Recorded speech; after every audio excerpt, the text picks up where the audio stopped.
Island is searching for two people on e-bikes harassing officers. The bike riders accused of interfering with police traffic stops. The e-bike punks of the Northshore. There's a pair of kids tearing around the Glen Cove area on electric bikes, irritating the police, frightening some residents, and apparently doing everything possible to become the villains of the local Facebook page. And before anybody misunderstands me, some of what they're accused of doing is plainly wrong. Interfering with a traffic stop isn't a joke. Telling police that somebody might have a gun is especially stupid and potentially dangerous. Destroying someone's property isn't rebellion, it's destroying someone's property. Actions have consequences, and eventually these kids are going to discover that.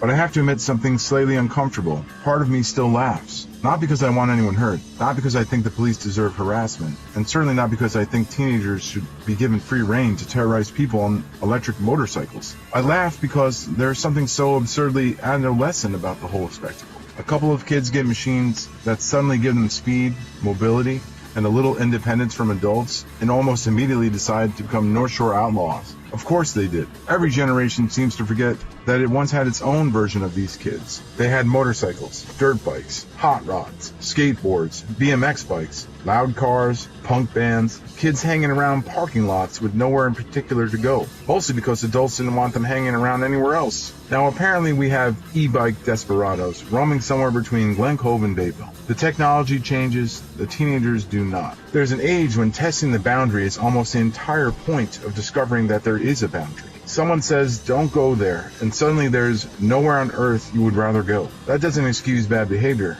it helps explain it.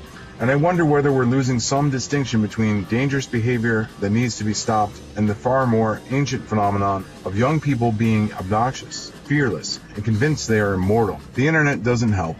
20 years ago, two kids acting like idiots might have been yelled at by a cop, dragged home by their parents, and transformed into a neighborhood story. Today, they're photographed, posted, shared, analyzed, condemned, and turned into public enemies before dinner. Then the comments arrive. Arrest them! Take the bikes! Arrest the parents! What's wrong with kids today? Probably many of the same things that were wrong with us. They're impulsive. They're showing off. They want their friends to think that they're fearless. They have not yet developed an adult appreciation of how quickly something funny can become something tragic. And beneath all of it, it is something we adults sometimes become embarrassed to admit we once possessed ourselves. A hunger for freedom. That's probably part of why human beings have always romanticized the outlaw. Billy the Kid wasn't a role model. Neither were countless pirates, bootleggers, rebels, and assorted lunatics we've turned into folk heroes. If we encountered the real people in our own neighborhood, we'd probably call the police. Distance turns menace into mythology. Put 100 years between us and the outlaw, and suddenly the danger becomes adventure. Maybe what we're actually attracted to isn't